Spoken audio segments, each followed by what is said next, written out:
you something. The Jews are chosen. We, the Jewish people, are chosen. I know. A lot of people get upset when I say that. It's in the Torah.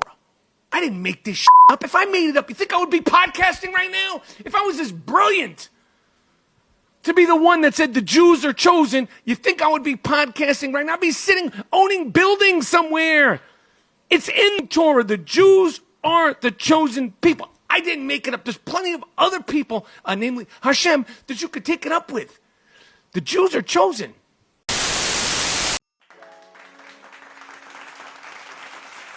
Welcome back to the podcast.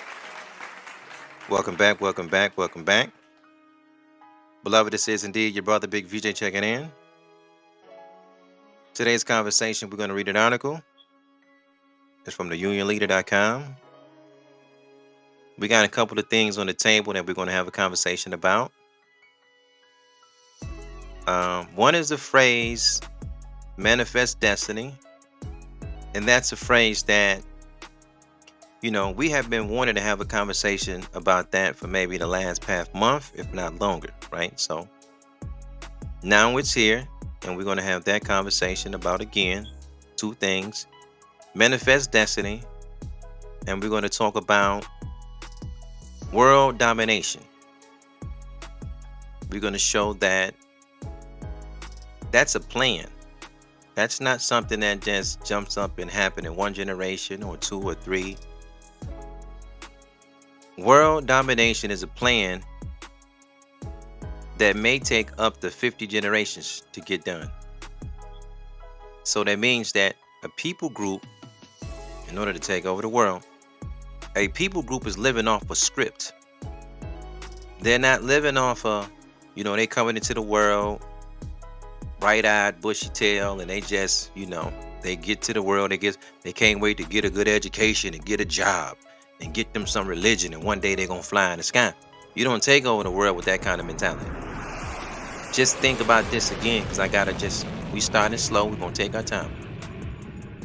In order for a group of people to take over the entire planet, that's gonna take like 50 generations to do, 100 generations to do. But if they are building institutions that is like a manufacturing center that's going to repeat a certain kind of mentality, they can do it. They can do it. And beloved, they done it. Right? In this article from the unionleader.com, we will put the link in the description bar. If we forget though, just let us know. We'll put it up there, because when we break down some of these articles, we just really much do 3 or 4 paragraphs, because we give our interjections in between. Sometimes we understand that the listener want to take a read, take a view, take a look at the article in its entirety, so we put the link up, right? Again, the backdrop on the table is world domination and manifest destiny, but it's a script involved with it now. Always say, beloved, you can be religious and you can follow scriptures. Yet you must understand that the root word of scriptures is a script. Message. A script is something is being played out. A message is being conveyed. And we say, beloved, that, when you use the Jewish biblical text, it is written in sign, symbols, allegories, and deeper than that, it's a racial allegory connected to that. Right? In some recent readings of U.S. history, I was struck by some parallels with our nation's past and the situation in Israel, as I think it informative in understanding what is going on in that part of the world, right? So the writer is talking about modern day Israel, right? What's been recently going on for the last 25, 50 years. He's taking that because it's a conflict between the quote unquote so-called Israelis and the Palestinians. It's a back and forth going on, right? And he's going to take that and marry that up with what's been going on in the West with the so-called white Europeans and the natives in the Americas, right? As the U.S. grew and expanded into the West, we hung our actions on the concept of manifest destiny. Beloved, write that down, underline that. Manifest destiny, right? Manifest destiny was a 19th century belief that American settlers were destined to expand across North America, justifying territorial expansion and the displacement of who? Native peoples. Any native peoples were in the way and had to move aside or be eliminated. Let's read it again.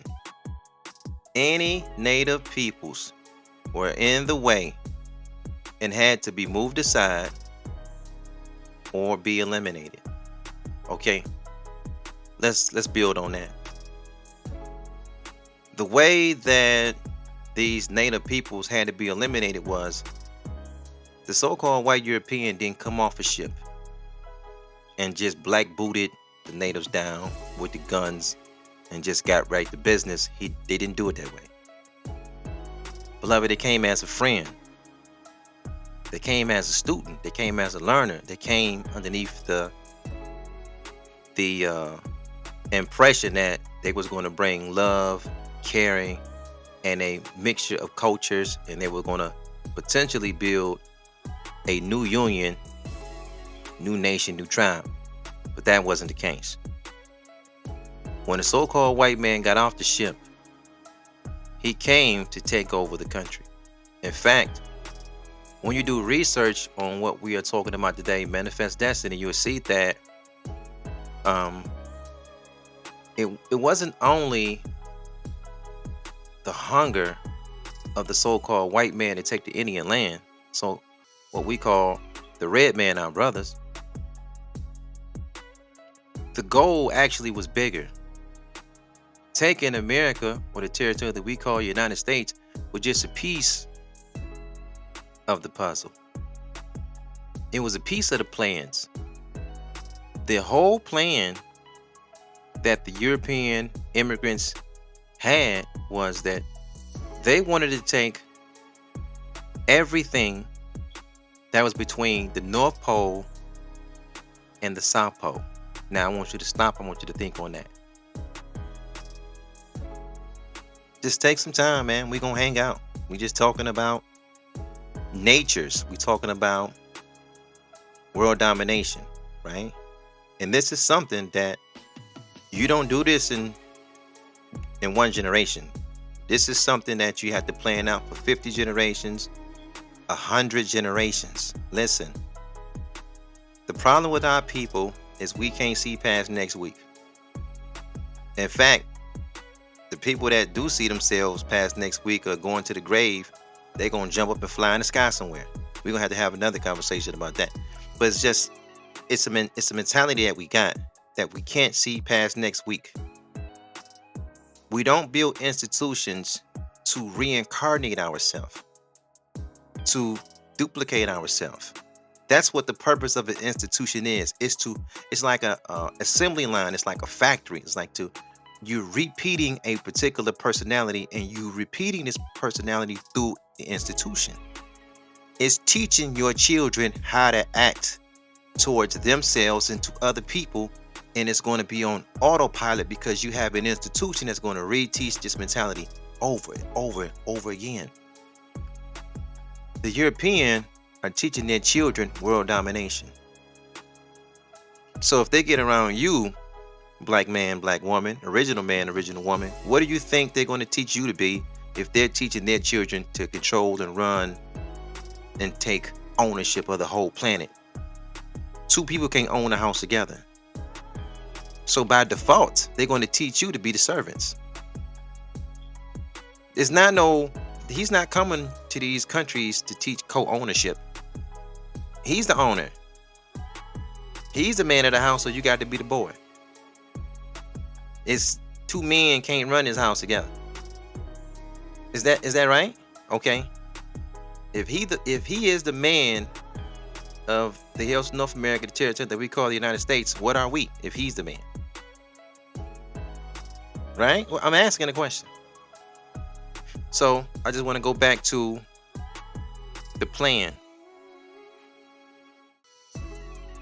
The so-called white man had a plan that was going to take him 50 generations to complete, 100 generations to complete.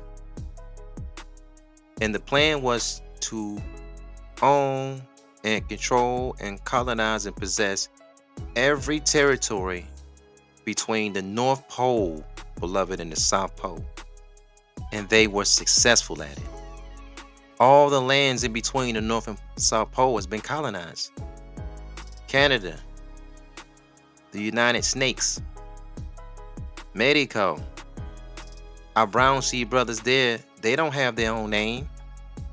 They're Rodriguez now. They're Lopez now. They're Carlos now. They don't speak their native tongue. They speak Spanish. All the way down to Central America, the islands, and all of South America, right? Think about that.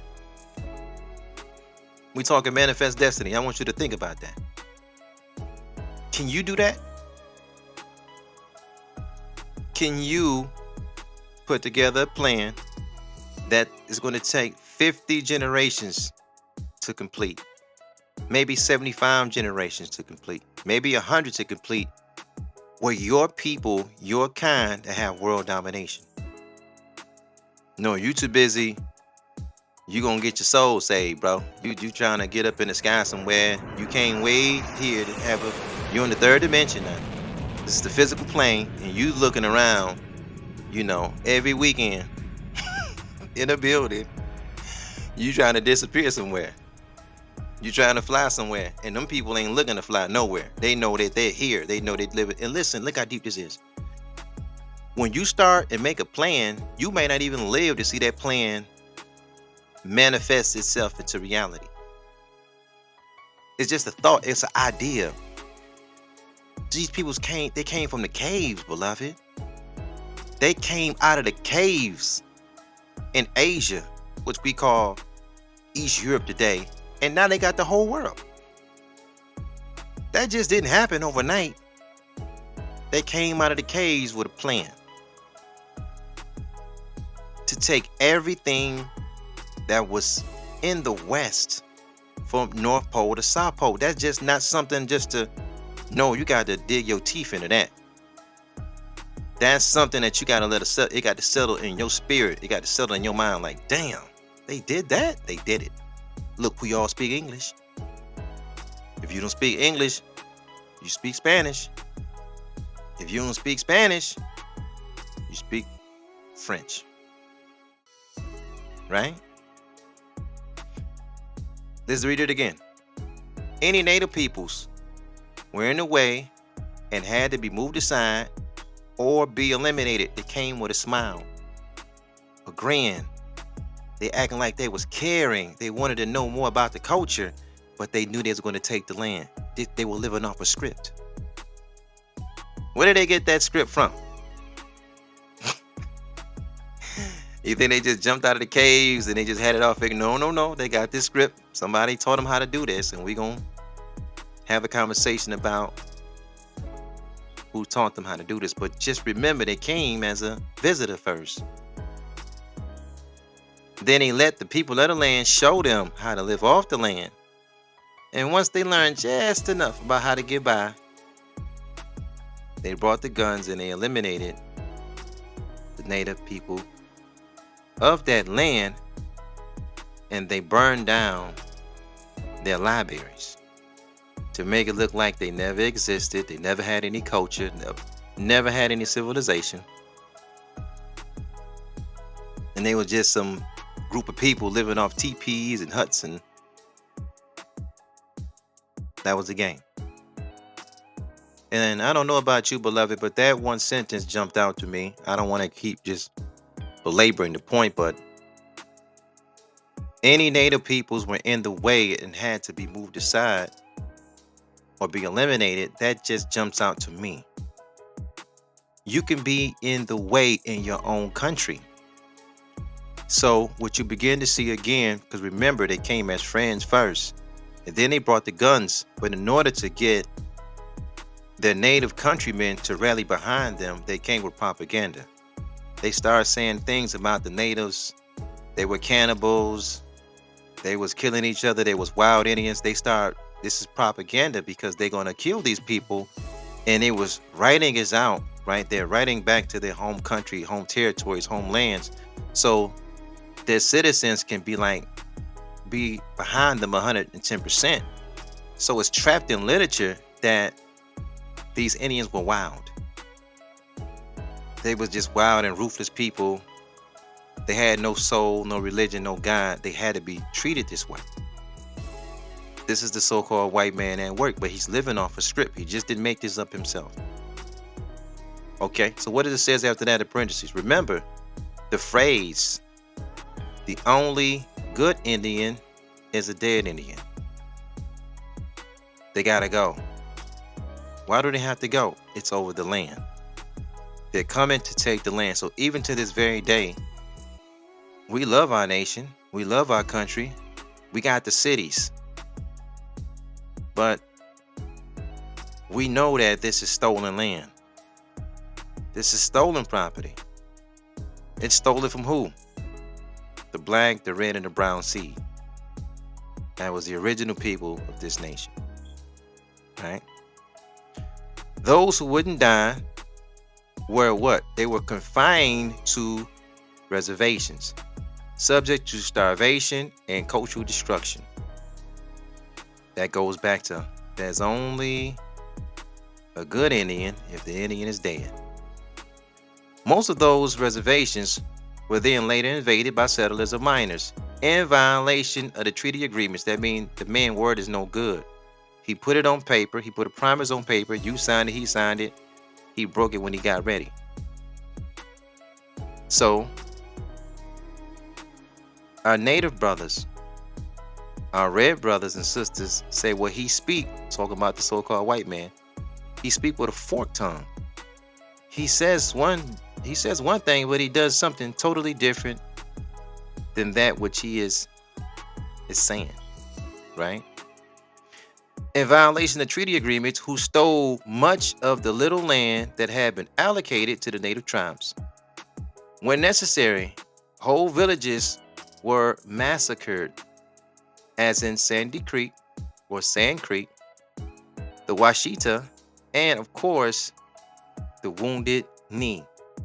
Many more likely went what? They went unrecorded. So many of the deaths, so many of the Red Sea people, with our people, the Black Sea was mixed in,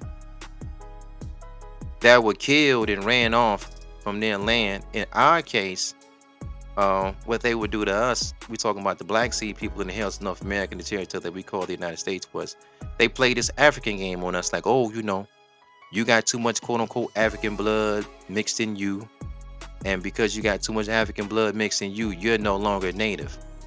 That's what you call beloved technology. So let me just back up. Let's talk about that a little bit. We can take our time. The way that the United States government disbanded Black Indian tribes was they just said we were no real tribes at all. The term that they used was we were not federally recognized tribes. Now, I'm going to just use some tribal connections as an example. I'm going to show you technology. The majority of tribes that was in the territory that we call the United States, let's just say Choctaw, right? What the so-called white man want you and I to believe is that, and this is just according to what he said. He said he put some Igbos on the boat, and he put some Mandingos on the boat, and he put some I don't know. I said Igbo already. I said Mandingos. What else was it? Ashantis. He put these tribe of men on the boat. And they coming on the boat. They're a minority group. And they coming to United States. And these tribes got mixed with, I don't know, Cherokee. They got mixed with Choctaw. They got mixed with the Yamasee tribe. And even though there was a minority group, he said that this minority group of African tribes that he brought to the territory that we call the United States, and he mixed with the native tribes. Those native tribes, in their majority, their label flipped and they became African because they mixed with African tribes that he brought over as a minority from Africa, right? And in the same breath, because we know that equality is mathematics, in the same breath, there's no way that you could take minority tribes like Cherokee members and Yamasee and Seminole and Choctaw, and you could take them to Africa. And then they would mix in with the Yoruba and the Igbo, and they would mix in with the Ashanti and the etc. And all of a sudden, it'll flip and they'll become Cherokee, and it won't work like that over there. So if it don't work like that over there, why do it work like that over here? That's called technology. He didn't want anybody to be connected to the land because the so-called white man knew he was going to steal the land. He stole it. His plan when he got off the ship was to take everything from the North Pole to the South Pole and everything in between. Now, nothing or nobody can interrupt that plan but God. Right? This is to the Christians now. Because the only person that could have, or the only being, or the only entity that could have disrupted that plan of this so-called white man taking everything was God. Right? This is for the Christians and the Muslims and the Hebrew Israelites and all of that. Okay, so how come it didn't happen? You think these natives weren't crying out enough and screaming and hollering, and they being wounded and beaten and killed and massacred, but they're hollering out for this guy? What did this guy do? I mean, I'm asking, this is a real authentic question now. What did the guy jump out the sky and stop them from massacring the natives, the red seed or the black seed, or stop them from colonizing the Mexicans? What happened? What happened? Nothing happened. The massacre continued. Message. Israel's notion of manifest destiny is rooted in the concept of, this is a quote unquote, Eretz Israel, which means the land of Israel, right? This asserts that Jews have sovereignty over the promised land given by God, right? So Yahweh gave the Israelites the promised land. Yet the promised land that Yahweh gave these Semitics, people was living on the land already. Not just any old kind of people. People today, they would be classified as black people. Canaanites, the Philistines, the Jebusites, all of these people would be considered black people. So it's a celebration that the Semitics tore down Jericho. Yeah, Jericho was like the oldest black city, or recorded black city in the East. And it's celebrated because our people don't know who they are when they're reading the racial allegory. They don't know. They can't see that far. They want to be the Semitic people. They want to be the conquerors. Yet, when they live in America, it's interesting. They see the European as a so-called conqueror. They see he's wicked. They see he's evil. They know he's a trickster.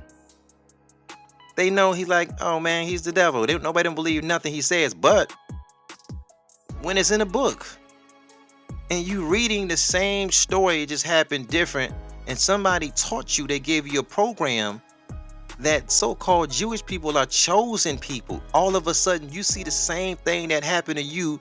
You see it different when they do it. You support it when they do it. Look, you name yourself after them people. And that ain't partly do with us because we know this is Mama. Mama wanted us to do this. You know, Mama wanted us to take these names and name ourselves to these people. Now, respect for Mama, we did it. Yet, look at the people that we looking up to. This asserts that the Jews had sovereignty over the promised land given by God. This land includes not only Israel, but parts of Lebanon, Syria, Iraq, Saudi Arabia, and Egypt. What is the writer talking about here? The writer is talking about this. The original borders, and I say this often on this platform, And we got a lot of Hebrew Israelites that listen to the podcast. They never say nothing about this. Christians neither.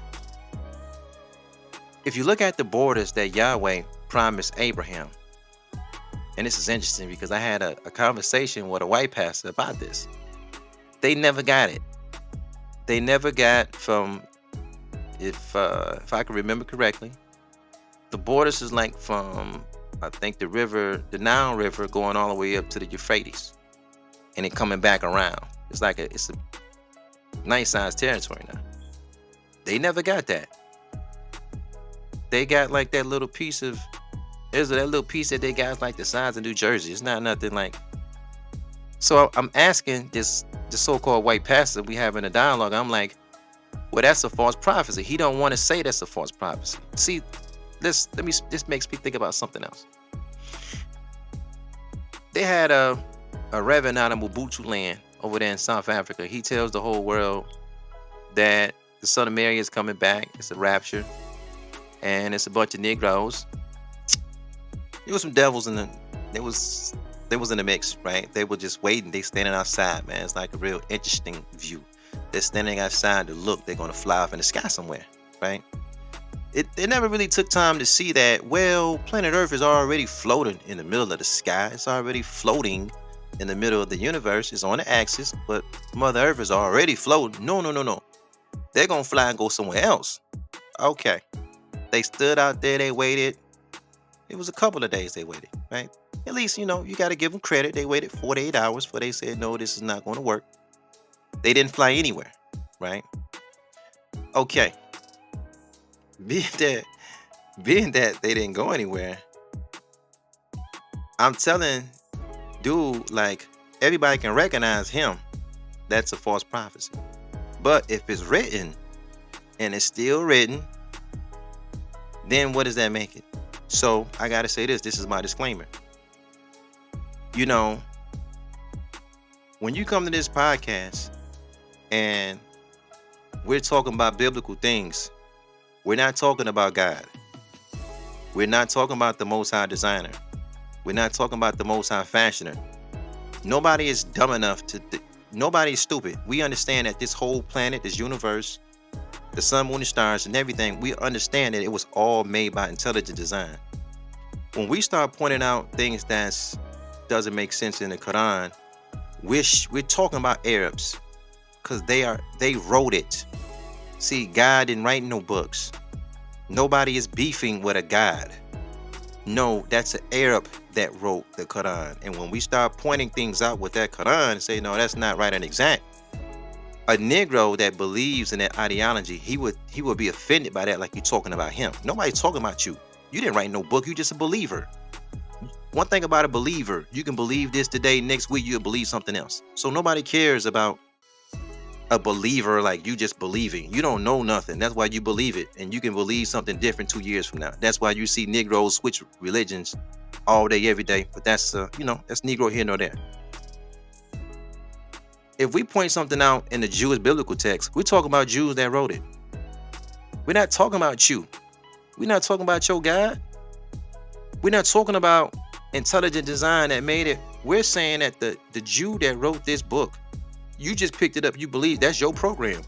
You believe in a program in a spiritual system that a Jew made. If nobody believes that, but you believe it, that's on you. But if somebody is talking about things that didn't come to pass in this book, they're not talking about God. Ain't nobody beefing with no God. We're talking about the Jew, beloved. So I pointed out to the white pastor. I'm like, yo, beloved. I didn't say beloved, not to him. But I said to him, Tyre was prophesied to be desolate. And I said, well, the rivers of Egypt was prophesied to be desolate. And I said, Damascus was prophesied to be desolate. And I said, well, Israel was promised these borders. I said, none of that happened. Now, we can point out the fake guy that made the false prophecy from Mobutu land, that he wasn't right and exact. But if I still show you that in the book that you got right now, that you walk around with all day, every day, then what? What does that mean? We had some back and forth until I said that. He didn't respond back anymore. It's a script that's being ran. It's a script that's being ran. And this script, the Arabians got it. The so-called white man got it. The Semites as a whole got it. I'm just not going to isolate the Arabians. And it's like a blueprint of how to take the land from the original peoples that's already on it. The Jews did not originate in Israel, but evolved from what is now Iraq, where Abraham lived in the city of Ur. How many of you guys know that? If you came here, you know that. Abram came from Iraq. His whole bloodline, all of his family, this is just his whole household, they came from there. So this is a side note. If you are calling yourself a Hebrew Israelite, you saying that the origin of your people come from Iraq. Now, we're going to say this, beloved. We know that the original man was in all lands. And we also know that there's no real such thing as the Middle East. We use the Middle East as a conversational piece to say, because we're just identifying a modern term that this is what this place is. But if there's a Middle East, then where's the Middle West? And where's the middle? It doesn't exist. But check it out, though. We know that all those lands was originally black lands. It was. The time that the so-called Abram, quote unquote, was there, it was no longer a quote unquote black land anymore.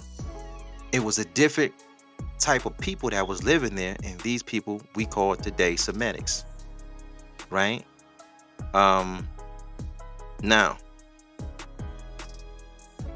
the way that they took the land of Canaan is written in the Jewish biblical text. Let's finish this last sentence and we're going to talk about that. Many on the right in Israel believe in their right to control all of this land. The land that they're talking about is the land in the borders and the land they got now called Israel. All right, now let's just have a conversation about everything that we just read. How did the Israelites, let's go back to the biblical ones. How did they get the land of Canaan? They stole it. They said that God promised it to them. And in the promise, it didn't say you got to kill for it. But guess what? Later down the line, they was told to go kill for it. Who was living on the land? Because see, when I was a young scrap, and you young and you impressionable, right? You you want to see yourself in the Bible. You want to see who was the black tribes? Where was the black folks at? So you try to comb through this book to find black people, and there's a lot of black tribes and black men and black women in the book, right? And generally they go underneath the heading of Hamites. You see them. This is the racial allegory now. You see the Hamites. You see again like the Philistines. And you see the Hittites, and you see the Jebusites, and you see the Canaanites, and then you start to notice all of the enemies of God, all of the enemies that's around the area of the chosen people, they're the enemies. The black tribes are the enemies of the chosen tribe of God, but they're sitting on the land that the chosen people want. So they got to be moved out. So this is how the script began. Abram went into the land of Canaan as a friend. He didn't go with the black boot and the swords. No, he came as a friend. But this land was promised to him already by his God. He's around black people now. He's around black people. He's just playing alone. Then you got Isaac. Then you got Jacob. Then you go down to Moses. They're leaving Egypt. They stole a whole lot before they left Egypt. But they leave in Egypt. After controlling Egypt's financial and economy, we're going to talk about that later. We're going to break down Joseph. Different conversation, different day. So now they're being put out. And now you see them going to Canaan. And they're killing everything in sight to take the land over. the city of David, city of Jubas. Jubas was a black man, but they took it.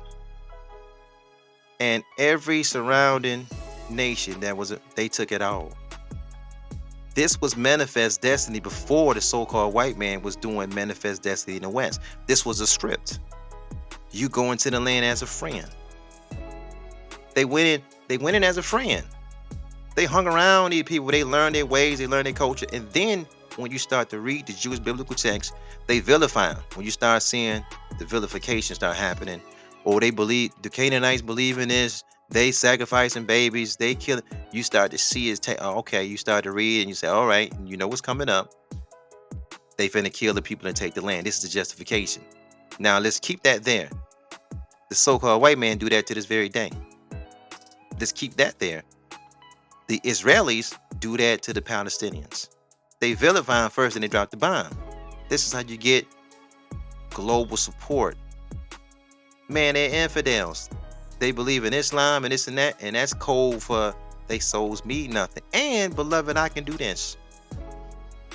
I can have a serious conversation, and I can bring my position through literature that it's a good chance that Jews invented Islam. They invented Islam, and they did it as a way to use them to wipe out Christians. Maybe that's a different story for a different day. But we can have a conversation about that in the future if you like. And I'm going to say it again. Because that whole story about Muhammad, he didn't have any education. He was illiterate, but he got this whole Quran that never made sense to me. And then you start tracking about who's writing these books. And all these writers are Semitic. We talking about, when I say book, I mean the biblical text and the Quran. All these writers are Semitics. Then they take it to where the so-called white man, the British man, he translated what we know today as the Bible. He got it from the Semitics. Yet this Quran, who wrote it? Then you start to go back and you can see, and I can make an argument for it. It looked like it's some Hymies in the background. As a way to get rid of the Christians. In 600 AD, they put the Quran out. Different story, beloved, different day. The blueprint that the Israelites put forward about taking the black lands, that was the promised land, that was called the land of milk and honey. Listen, that land that they stole in the Levant was called the land of milk and honey. Don't you know that the Black Sea was originally there? Now, that blueprint, the Semitics just didn't stop there. That was the blueprint they used to take Saudi Arabia, because Saudi Arabia was the Black Mecca. That was a blueprint that the Semites used to take Armenia and Iraq and Syria and Jordan and Mauritania and Morocco and Libya and Lebanon and Egypt and Yemen, and I could keep going. They used that blueprint to take the land from the blacks. The so-called white man peeped the game. He remixed a little bit and he used that to take the West. Somebody's running a play on you, and they're getting it from the book that you got. So we tell you here, beloved, anytime you see that the so-called white man is in charge, he's in charge of original people through technology. He's using tricks, lies, and deceit to stay ahead. A trick is, if you go look up the definition of a trick, man, that's a cold, just because this is the art of technology. The root word of that is trick. And when you look at trick again, beloved, what that word means, it's a skillful illusion. It's skillful, though. It's clever. It's an artful way of doing something. And that's how sometimes, beloved, I look at certain people. Man, I come from a religious family. You dig what I'm saying? And it's almost as if like when you have knowledge of a thing, it's cool, but it's kind of like it puts you in a weird spot because it make you feel like you're the person in your family that can see the magic trick. Your family can't see it. You know, the magician get up there, he reach in the hat, he pull out the, you know, the rabbit. He reach in the hat, he pull out the pigeons, but you can see, no, he's not, you know, he's doing card tricks, but he's pulling a card from underneath his sleeve and you can see it. But you pointed out, hey, no, he pulled that card from under the, and you're pointing out, you're breaking down the magic trick. And you can have family and friends that think something's wrong with you because you can see the magic trick and they can't see the magic trick. But I look at the people. There's a man that came amongst us that pointed out and showed us who is who. And you go by that blueprint and you see, man, this dude, he does do that. Everywhere he goes, he does the same thing. His history is there. He got a record of his history. He's doing this. This is tricknology, beloved. This is a trick, a skillful illusion. My question to you and I, beloved, is what we gonna do to get from underneath this man's trick? World domination. Look how far he'll go to get world domination. You try to give him a book to enlighten him, and instead of him pulling out the values that are decent and good, he poured out that which connected to him, and that was conquering. He embraced the conquering part of it, and now, since he got the part in which he conquers, the only part that's left for you, beloved, walking around with the same religion, is the part that's gonna help you cope. And beloved, I think we'll leave it there. Peace and black power to you, family. Thank you guys for listening. Thank you guys for hanging out. Beloved, this is indeed Real Black Cards to the Phone podcast. Hey man, it's your brother V, man. Peace, peace, beloved, and more peace. In Israel, if you actually talk to the majority of Christians, talk to them, you'll see what they say. They say Israel is the only place where we're respected and protected. And I can attest to that as a Christian who went to Israel. I spent 2 weeks there with the church, and we had an incredible time. We had only one incident where a small child spit on one of the pastors, and immediately after there was an adult that came by and said, that's not a representation of who we are. You know, we love you guys. You guys are always welcome here. And I have to say, no adults gave us any grief. We had no issues whatsoever in our experience there. It was actually an amazing experience.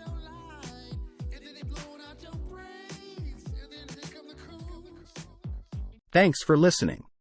Remember to follow us on Instagram, Twitter, YouTube, Google, Anchor, Spotify, and Facebook. Also, don't forget to like, share, and comment on the podcast. Your opinion of what you just heard is important to the platform. So yes, beloved, your comments are the engine and fuel to the machine. Stay blessed and have a powerful day.